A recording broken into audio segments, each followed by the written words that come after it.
Pramo atso ebusan frema munyina aha UTV so enie omayimo ene amahudo so nsam ayensa ka ne aboaboa no eno na edu so ayede ebramo efri abeka junction ewo enkrakopo mu this way chocolate drink osudi ohia ene enso share special ice anu si ensuo emu ode enemu eye kodin and after special drinks enu so ebugu ahodo ye wo ginger yo malt strawberry do pebia no won be bi ede amansa enyumakoi ene afoforo enkaye na aka bom aso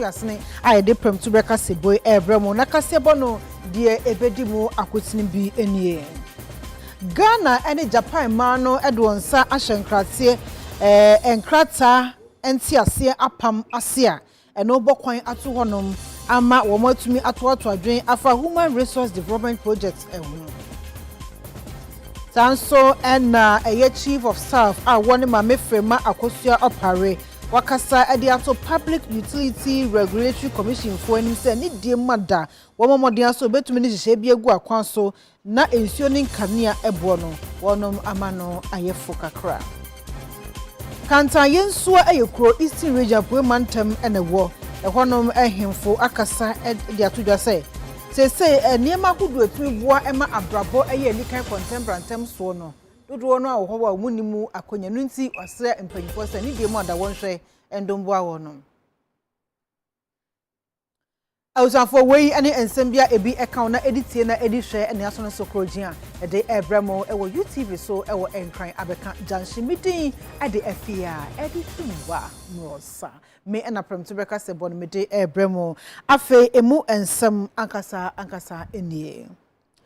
Ghana ene Japan mano aka abom edwonsa ahye entiase enkrata eye agreement and exchange of notes asia eno ebokwan atokonom ama amanmienu no womotuma to adwen afa human resource development project eho ka no eye $2,005,070 ase neno no ebetumi aboa ama enema kudu a won peso mo yese bia obi pese osuade e Japan manimu Japan suapon ahudu mu a ni nyina na konya no betumi. The program was first introduced a decade ago in 2012 with its implementation in phases. For this year, the number of participants from Ghana will be 13. Human resource development is to add value and develop employee skills that are needed to perform their duties better. The Japanese grant is therefore aimed at providing public sector workers with the opportunity for academic research, especially in formulating and implementing social and economic development plans for Ghana. We are grateful to the government and the people of Japan for the commitment to support Ghana's development agenda and industrialization drive through grants, loans, and technical assistance in critical areas of our economy. On behalf of the government and the people of Ghana, I wish to assure our dependable friends, government and the people of Japan, that this gesture is well appreciated and will be used for its intended purpose of strengthening capacity for administering economic and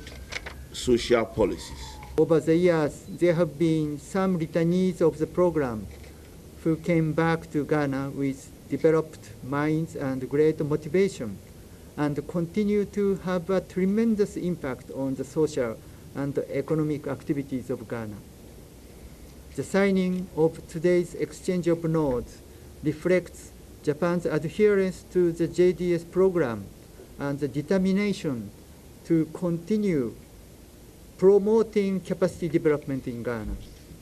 The JDS fellows will be pursuing subjects of vital importance to Ghana in some fields, best Japanese universities. The quality of what they receive when they get there is so high, and over the years, the Minister for Finance has visited Japan so many times, wanting to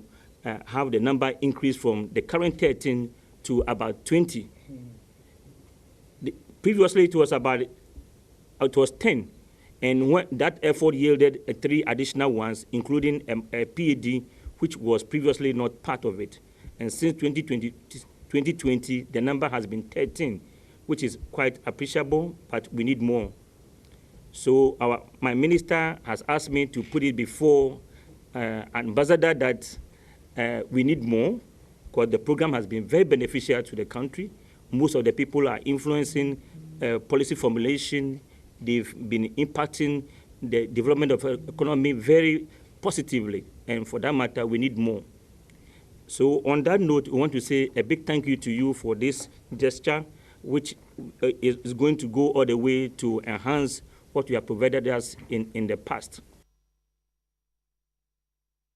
Amanyoko the National Democratic Party NDP won kofa by Nana Kunedu Ajima Rawlings. Wa friends am shofo nhemu akasa na mu no de to dwase se wo yi National Democratic Party amanyoko no efi hɔ ma wonye na dwen bia so ne amanyoko fufuro bia wo memu ebesi nkonwa akasa de afa bibia ho.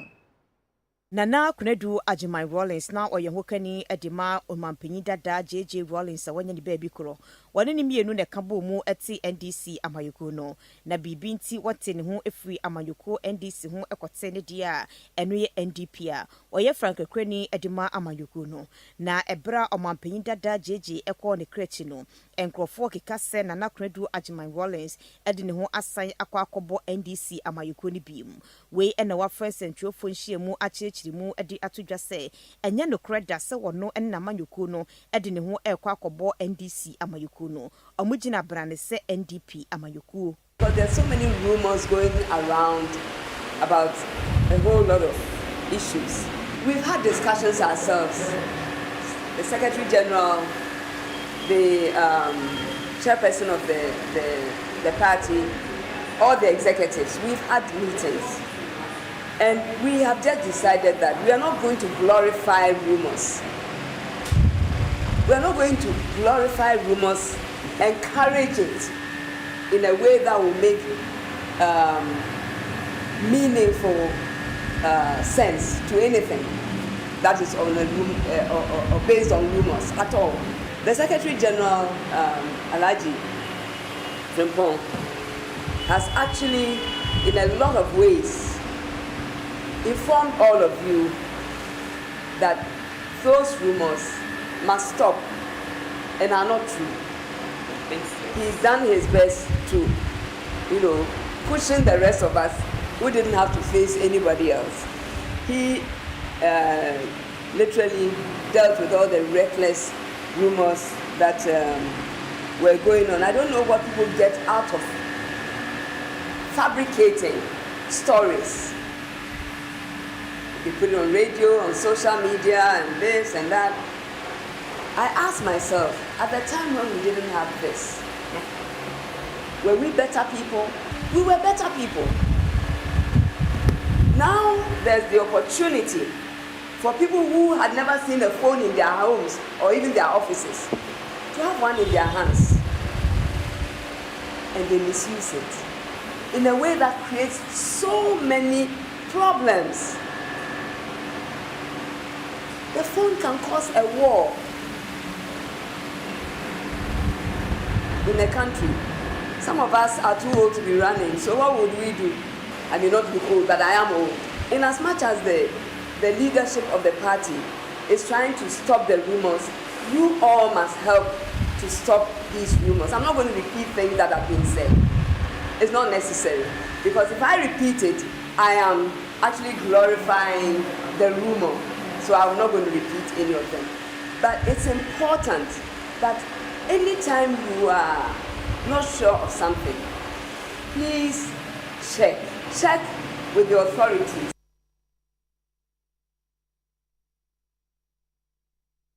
Oswafo abediechire a wo hwedabo ensem so eye ononyamfo ama poma boaten wakasa de atodwa se hubehia pa se emayiwa no afena mo eba no yebetumi ama wonom nimdie bi se da be adachi bia no yebetumi abie enwuma mu akonya ato honom ama wo mo na afenso eba efridwuma ho nimdie a wo mo atumi adomu sikoyie pa. Ononyafo ama poma boatin echiremu sem. Eba computer ICT ni internet adesua ne kwen fa so edidi dwuma na. Ensonsono ye kese da emma ene mema entem. Na se pese emma eboa wo wiase chichire ene oman ni mpuntuo mu so dia. Na sansonsono ye ene kam kese dantem no. Ewo se yi edi free ho. Wase enu nti ena na so ye ene on partners ahodo akaboma. Wodi girls in ICT nhyehyeye na ba. Wonam sa kwan ni so atete emma ya bese empemiensa ewo bono east and Afia ahafomantem mebosumi nkoanum a wo mo pese ofasa akwanya ne so edibo de roma ema hu se ICT no won so de won hu hyema ebeboa ma enne ekwan fa so de internet di dwuma na de mfaso ne enwuma ba no wo mo so atimi aka won ho hyemu bi ebra wo de ensemi tudwa no na ICT executives wo pa won ho entuma Kumasi Wesley Girls Senior High School a wonam sa akwanya ne so girls in ICT all over the world, you know, when it comes to science, nyomana ayana emano yenita enjo inti I was say encourage you almost say omonkoye inti obi wo ha onya obeye but obedu classroom na e mema nko inti ofilise bia e mema nko na yesa ejuma no parents no kra no sometimes ye to toys kra na ye beto ama ye mba mema no na man they pay Barbie dolls ne sanyoma na ha but I will say it me encourage you right from the start to say opportunities say no eyema oba eyema bema nti ye de ani esi ho pa say ye hwe say ema no omo bebe month of May ye training 3,000 girls for Bono East Brown half dada a ministry ne sesi anu ntimi ntra ho nka say we oba nti onye senya ewias ne eco fast no ye live your life online nti a o kasa we oba nti o tnechi dia o beche pa emba so dodo na pe edwedie sesi edwedie ne yedi no online nti se we nsua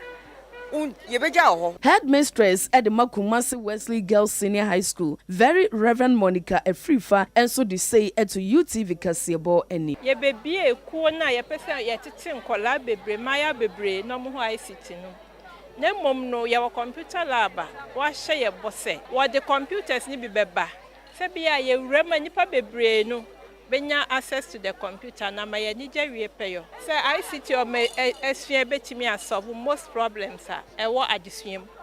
And then poor more person be dachi leaders penifo e be boa wom na be boa man kasa sitem se wan kasa bunyini no edu se ye dan na sesa wo ye. Ne nyina be boa ma o man yi kura etumpon.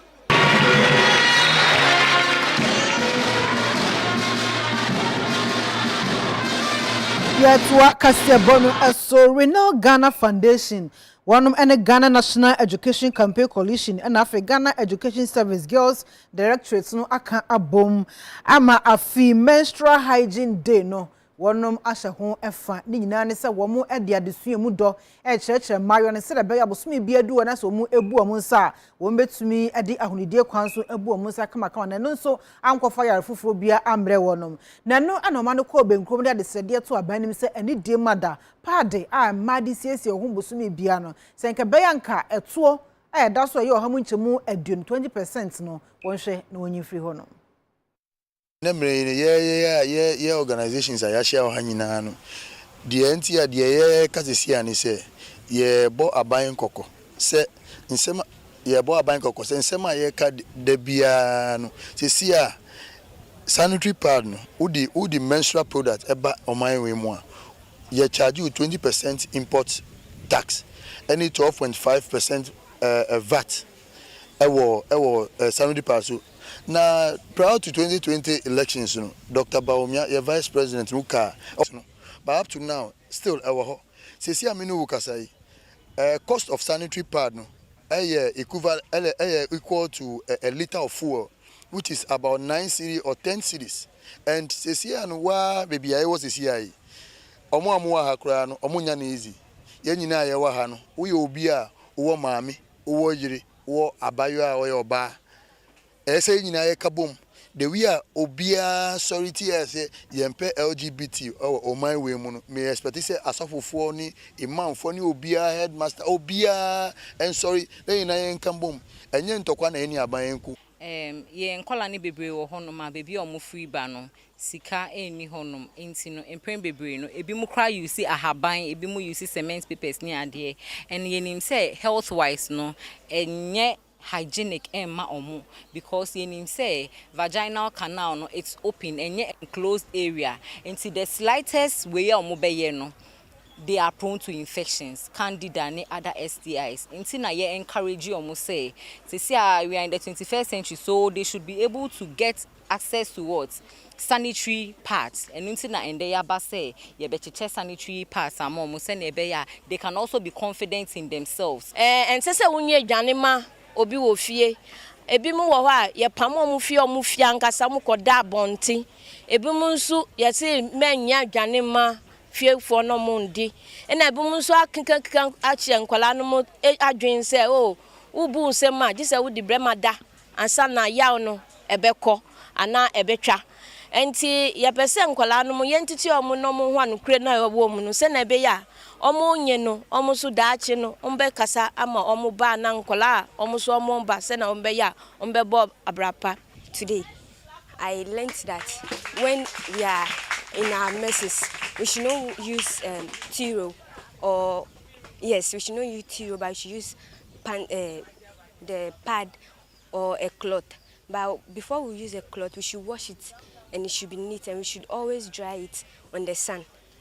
And I also learned that there are other things to use when you're in your messes than the tiro, like the pad, or there is this pad that they did with cloth. It's also advisable to use it. I'm the person of Renita Nate, and what I've learned today is that apart from the fact that when you're in your menses, you experience abdominal pain, I also learned that eating sweets and drinking chilled water can also add to the fact that you'll be having menstrual pains or abdominal pains.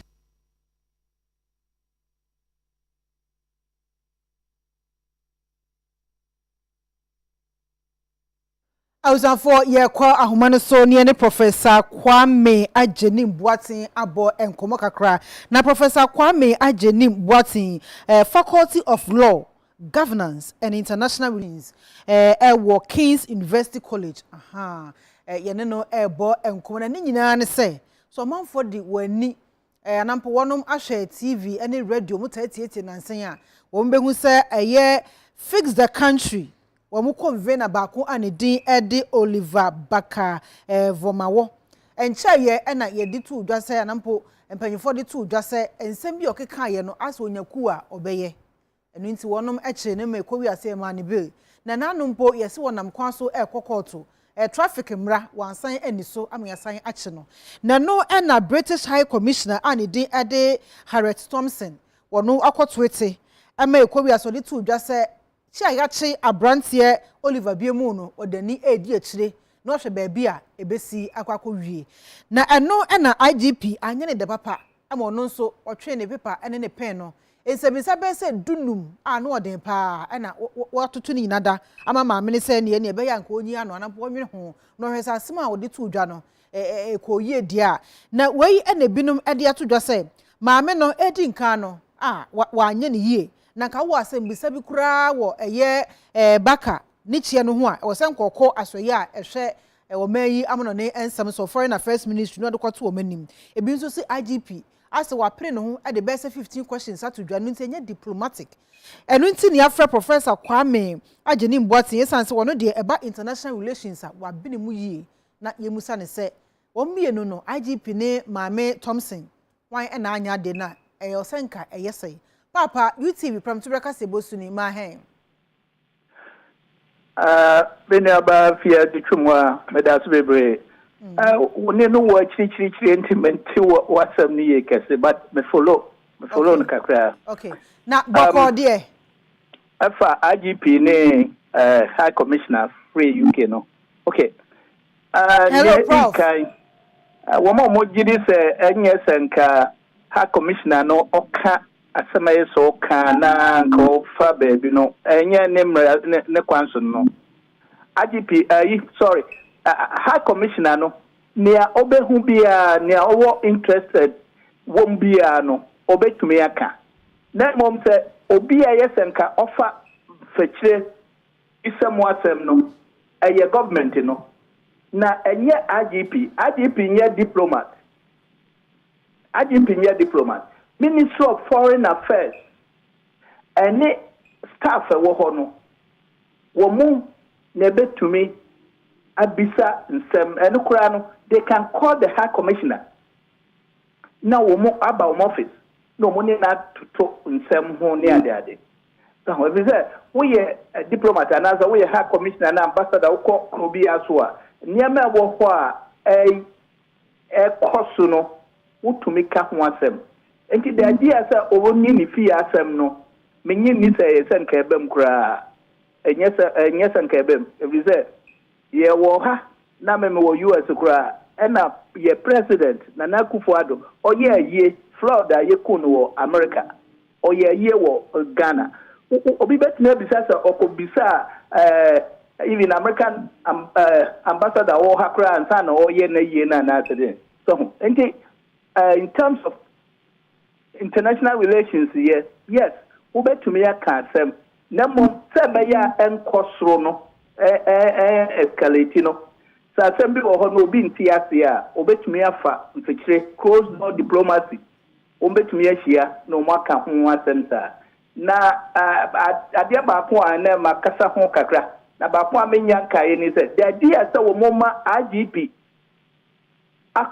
akasem. I responded to High Commissioner no and no cry betumi adwen ho say a threat so mo threat no the police ni na ko kasem ambassador kasema and as a High Commissioner kasema ada na IGP na eto yi ano o kana sam no 17th May and na response no IGP sanye 20th May ada na the police ni na kasasemi ya wo foreign ministry wo Assembly obetumi afre ambassador no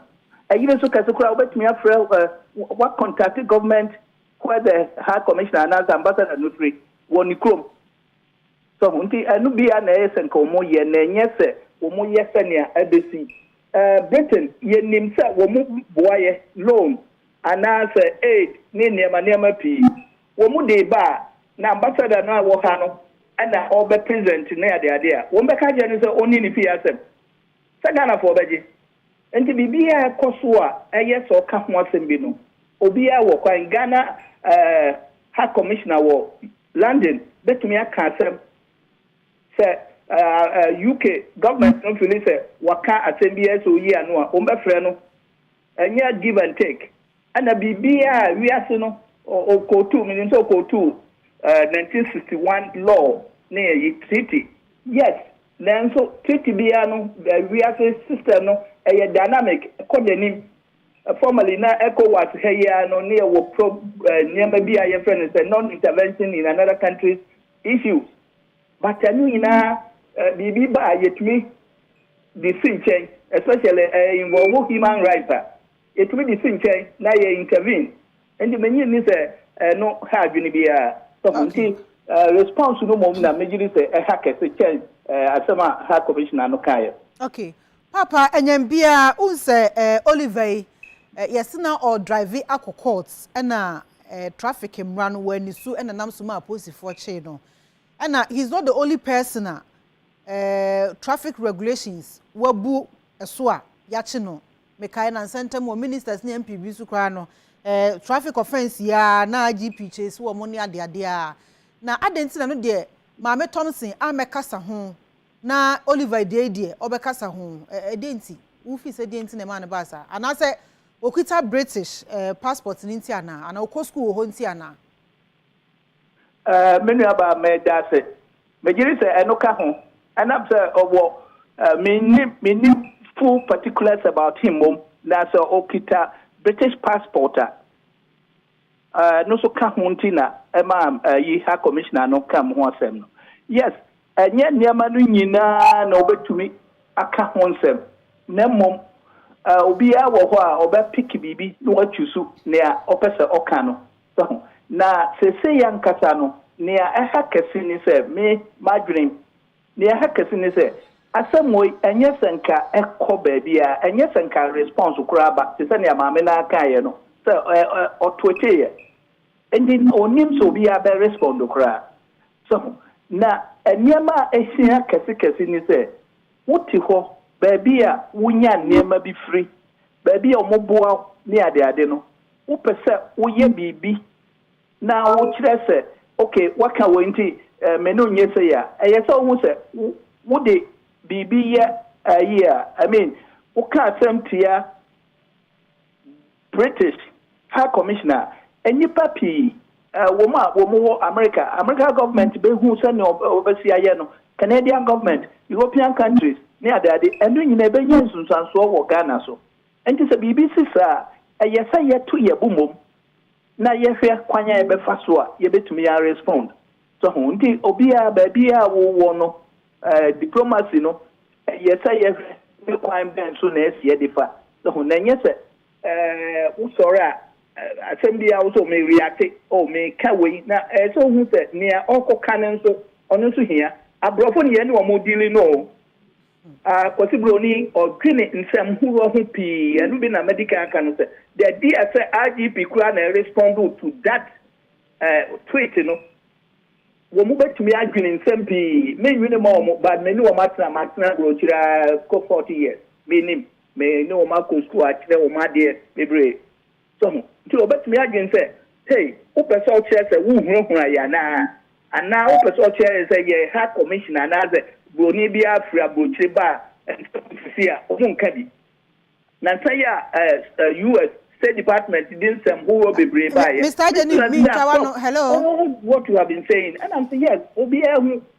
okay Mr. Ajani Mr. wo mi tawano ba say yetu ye bokakra okay na yehu sane ye besi ayi ano okay na mainly no ya ye closed door diplomacy say bibi wo hwa ye ntiase a na ye money de ebetumi afre commissioner no ne ene na kasa okay Mr. Janim anyabia we dem ntwa no won kasa mu no ka se sa tweet no na pacho betumi aben ho ana minim se wo technician no beye na matini ye a sam no mebre ba ma okay omo ye ho adwuma asa na mantumi antini ye na manyi ano ye okay me pacho afede ye me ye kakra okay me pacho na mebusa se won kasa mu no wo ka se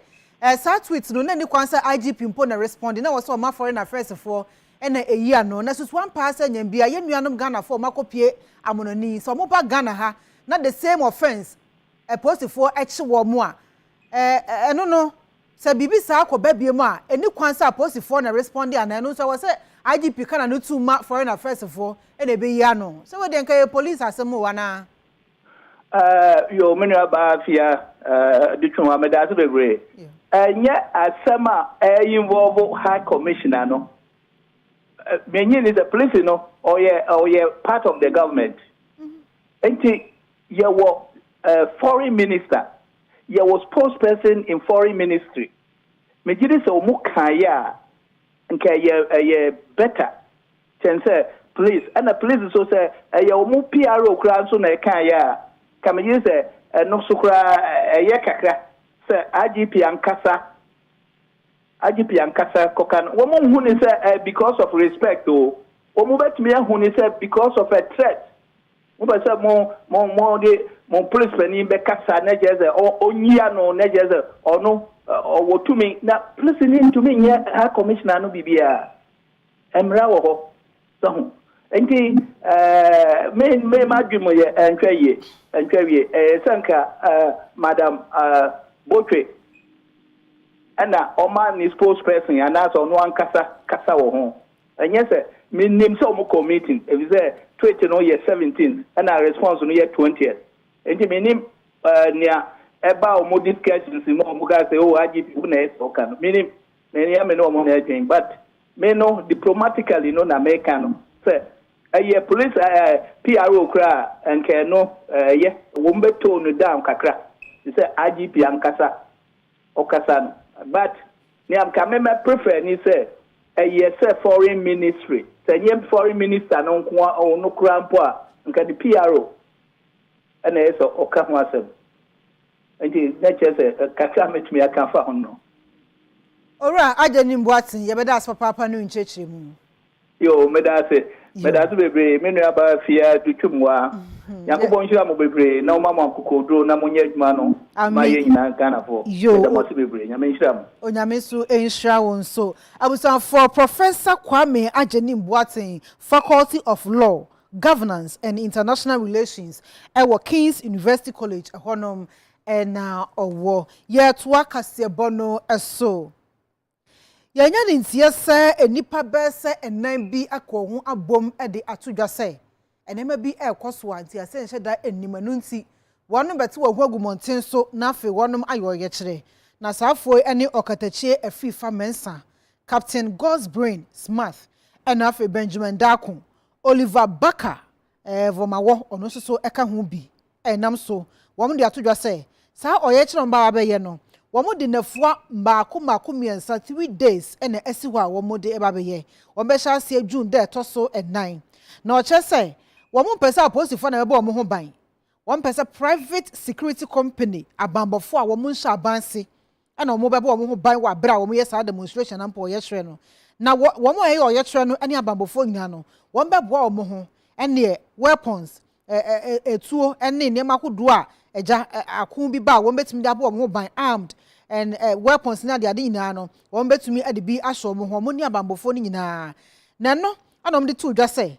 won wi amba kobodom pem e wo Ghana Broadcasting Corporation GBC and afi Ghana Police Headquarters na Ghana Broadcasting Corporation wonom no won mo besere se enka won bekasa e wo GTV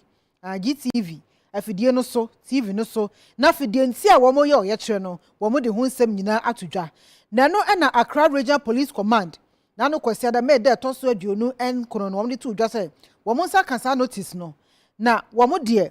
emra kwan mu no so bi ye oye kire e wo se aprosifo enetumi ebo womo ho ban e wo sa oye kire mu ye pa no nti no sa oye kire ye okatachi afifa mensa Captain Smart, Benjamin Dakun, Oliver Baka. Womo de tu dwa se o ma ba be ye no aprosifo aye krado ma ye willing pa se womo the necessary protection bia ebema womo na so hwe oye kire ni mu ene weapons womo chese womo de be kitakita ni ade na ene Public Order Act no ebo ebra kakra eno nti no se aposifo eka se wonom ebo ho ban a anhwa na nkwanko yeyi esan se koba ne sa na Public Order Act 1994 at 49 no na wonom ebuso pa sa anso so no ebasa public order ene public safety no so ehun ebeti chima kakra enu nti aprosifo kire say wo mo modin na one organizers am ba be yes demonstration no akasa na mo proposal yi wonom ahweniye se da be ya won be ye oye kire no kama e wa bra ye ntietia Ghana mraso na be ya asumdwe kwanse obi empo emfa mu empra na se koye chinchina atwan ye de atuo ni ade be kan wa akode a na je se mra ema omo ho kwan eso betumi apostifo betumi abo woni a eye demonstration ho eban na sa ensemi Chief Inspector Bright Kwabena Danso Regional Public Affairs Unit eno de nsa ahase a what to be a day amani UTV ensamchirofo yeto akase bono eso sampa immigration service fonso akasa amasesi ade wo mo hye Ghana fo nyina bo se wo be ye dwumaden ama Ghana hye so no wo mo aboho ba wa bra emifo tutrafo bi emfa honom emeto nhye oman yi so sene oman yi mu mpinifo na Afia ma hodo so mpinifo boye kokko sene nipabonefo eto hye aman atwe ye ho ahia so oman Ghana yonse yanhwene yande ye ho so anyere bambo mu pampe se bi witu a anhwe ye betena tena ho a ama nimfo ye ba beto aseye so we na ma sampa immigration commander Ghana ya na hye so sampa fom honom no odano Superintendent Mohammed Hale da to Ghana fo nyina nim sa adwebrɛw obi ama koma entoye mu wayere bambo mu pa awo Ghana ya na hye so sampa fom honom a enya de wugyaja won hono nipabonefo bi afa honom aba bi wuro oman Ghana mu ochiri mo de kasa kire nso ma wona wotete ben Ghana ya na hye so nyina sese wo hu se nipa bi ne nam honom no wo hwe won su no won ban won se Ghana fo woniema wo ye ne se da mfa kwa mu ahohare so onyi mpanifo asutri. With regards to a personnel, we don't have a problem at all. Our men are poised for action because we have intensified our patrol both day and night and also enhanced our profiling system. When you arrive from here to this place, we check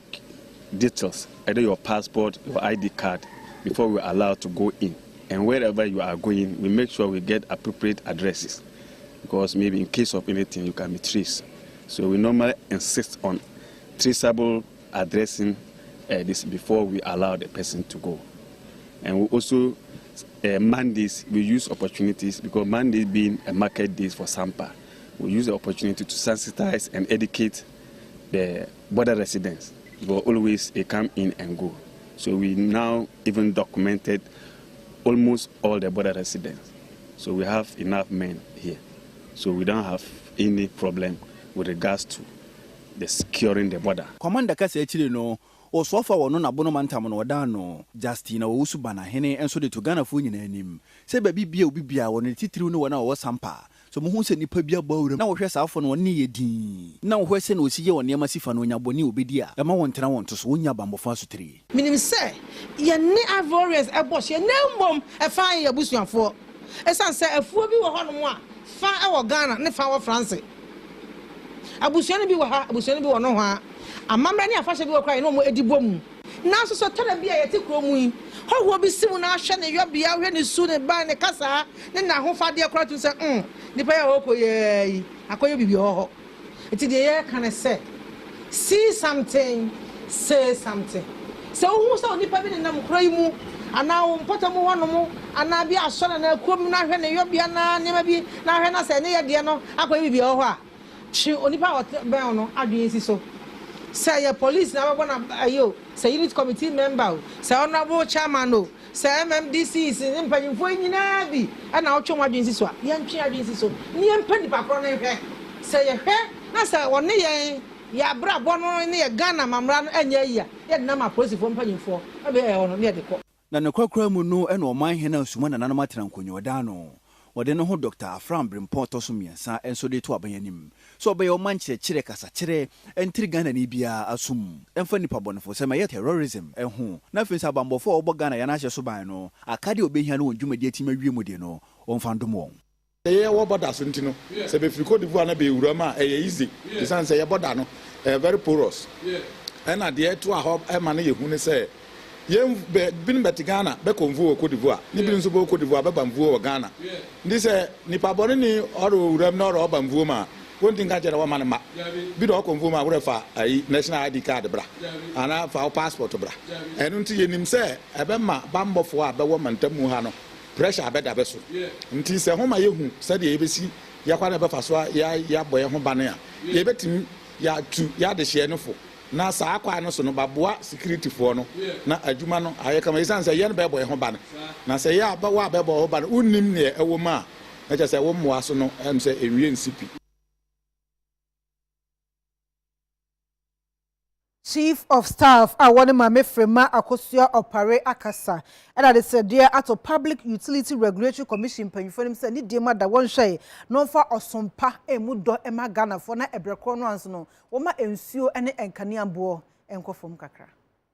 Chief of Staff Chire Musi PURC akwakoye ntamujinafo de ma amanfo no won a wode nkane de djuma na ensu de djuma ni nyina anu nti ese wo hwe na wone empanyin tenase no woto ato adwene no wo hwe okwan a wo betumi de afa so ya ebema sa nkane abo na ensu bo ne ade no ere nkosoro bebire sanse se wo hwe okwan a COVID-19 de wiase nyina abefa so ya ama wiase sikasem nyina ato ape nti eyesa na de ahokere bere nipa no no de sa asemu itu gwa wo bere a wotwa hamam apa won odan foforo eye won office dan foforo a ongasi wo apue mantamu ahenkro koforiduam na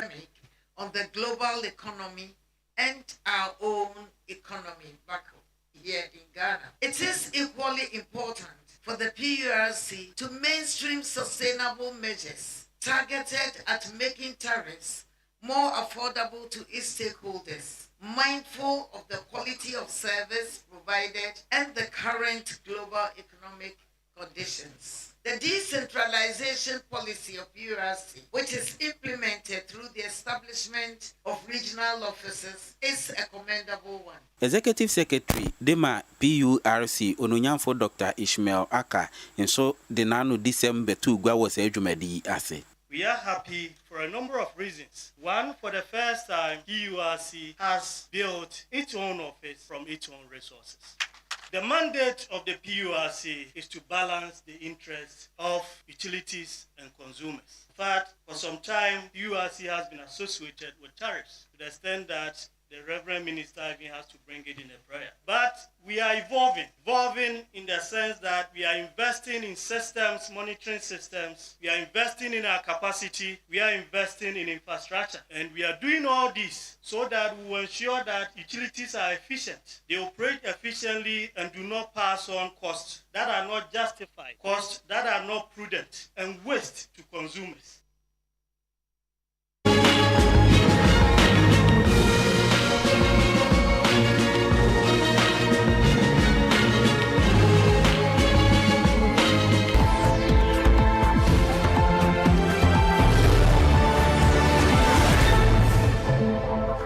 Sawuko Kofia se Presbyterian Kindergarten Basic School ayenya ntiesam ko danketenkete kindergarten for no wo mote form ana mo tworo wo musua de we ya hometesem enam so ama head teacher of the school na no owura Fedua Agyeman e de atodwa se ha adwen pa eno timpanyfo nhwe emwa wo no ko se de mo ko classrooms mo amuchimi ti kakra na e wo no wo e wo ha na office amaye ni bi ni sebi school na kasan so atimi ayi because still enye ina so betimi ama nkwasi ya pamo the doors because about writing place abofra bi enya nwoma no etu nanim no ochro ke ba sa ese bi mu timi koto ho ese bi mu epie ne bi mu chro wi a mu so abeto aso ke ba sa na instructional time na affect ke ira ba andama teaching no teaching so no heavy school na che msi ya che I see ya tinkunye e ho dada na nu ana na mu asedem di ka kan no na bi enya nsia bi enya nnum bi ene ade ne ade support kakra na school no so pe we say me bi e be fa so a nkran bi nya ba bi atena ti school na che ne nkunye e gu ho dada na nu ana ti dada na na yebubu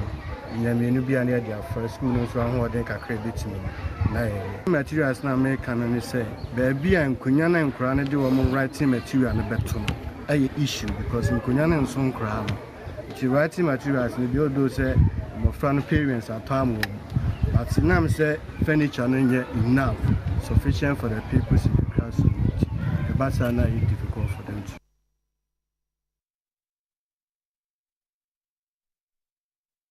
Ausan for yet work as a bono eso kanta yensua ekuro no upper west achim mensini ewo appointment to eastern region ene wo ekwanum hene nana kwatin nana akasa de atodwa se wonum kuro no asomo nka Ghana fo ho adion wom chese mpunsuo de ene wonum abonsa ho ene makodu etumi boa ma brabo ye nika ye contemporary tam so social amenities womu ni bi okrom ho ensuo keka ombenom no wose pani behwe nko ye kura ode no to nchen a wose omu ni clinic ba ku bi e ho popo tuo bi na eno so kura de bia omu nurasa chese apomode ho akade womu enibi ode no to nchen a wo chese eba adesua ho akade nso a kodwoto and afi telephone ba so e o ma totobi na so service no wo mu nya network ne nye eri nse kitakitam no mo de po life saa je se kuro ni die asa nye kuro a e wo Ghana ha sei wo mu ni mpuntu eri nti kuro yi mu memma ne yi ma nkodai obi asode a no abo ni ketem adaya me kokre kesma ko pabra papa a je se o mu nam so saa ma kuro na nyinya uti kuro no kwa no wani ha a je se nkoye kura na no enom da de se dia to kuro mpanyufo tituru abanse ni die mu ada wo hwe no mko mommoa na ne makodu a wo mu hia betuma boa ma brabo ye nika na kuro mu ho kodan so atumi di ye wa brabo mu no wontumi endum wonom ebi Ausafo agudie mu nsam na eduru so ye homeso abasisia